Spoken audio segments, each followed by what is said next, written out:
Now let's talk about Fairytail, the 100-Year Quest, and my a big problem with the series.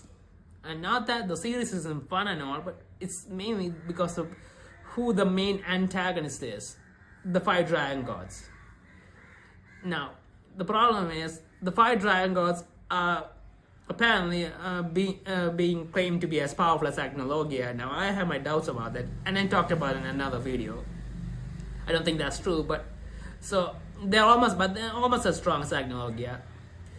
But the problem is, we already seen Agnologia being taken down. I mean, he was the most powerful dragon, and he was taken down. He's the reason that these dragons went into hiding 400 years ago.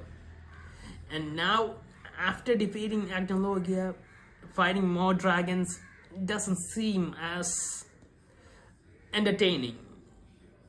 So yeah, that's kind of one of my big issues with the series. I mean, I feel like we need something top Agnologia, some new entity, something more powerful. I don't know, but no, we're getting dragons again. And yeah, and this is a 100-year quest, so I wanted something more.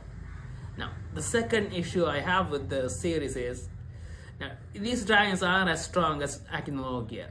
How is Natsu's team supposed to beat them?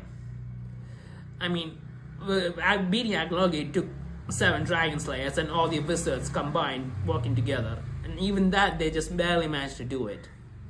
But this is just Natsu's team, and now the other wizards are likely to get involved because these dragons technically aren't threatening their home or the world right now.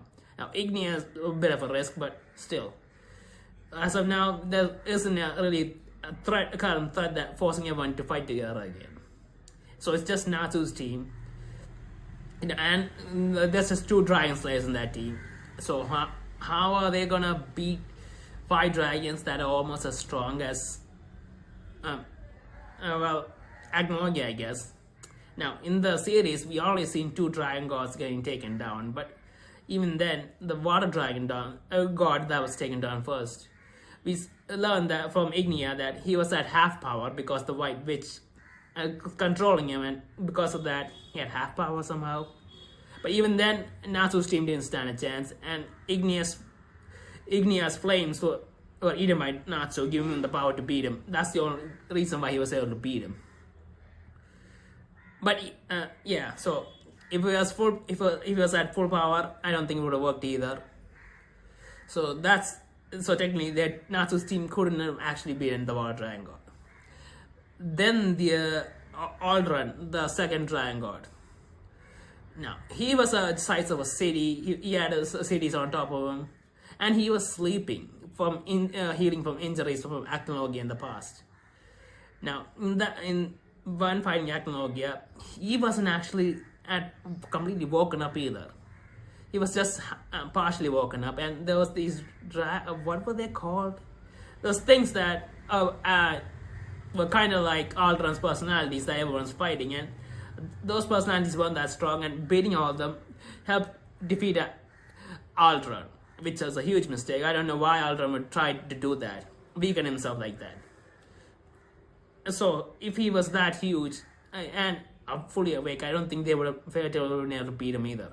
Even if one of the dragons, Natsu, grew the size of him like Gajiel did, and even Gajiel struggled while all this was going on. So yeah, I don't think that would have worked. Then there's the Moon Dragon God.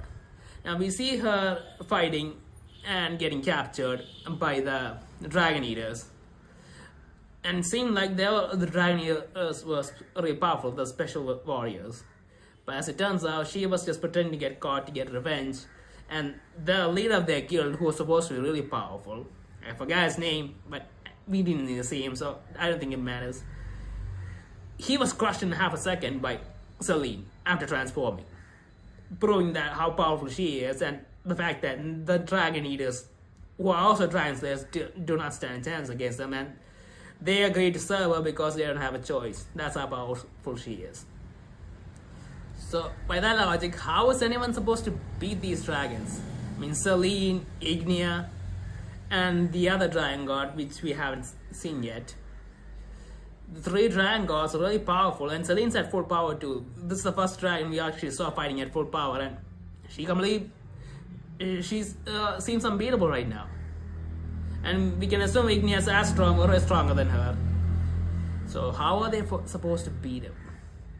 That's the other issue.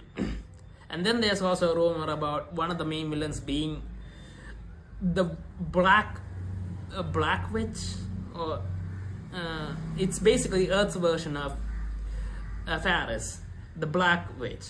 So basically, and I'm hearing that the main antagonists of the series will be Ignia and the Black Witch. Just like the main antagonists of the original Fairytail series, Agnologia and Zara, a dragon slayer turned to a dragon, and a black wizard. So basically the same villains again. So yeah, not really that exciting. I wish we had more newer villains. Now this is an anime, so maybe they'll change the story up a bit, but who knows?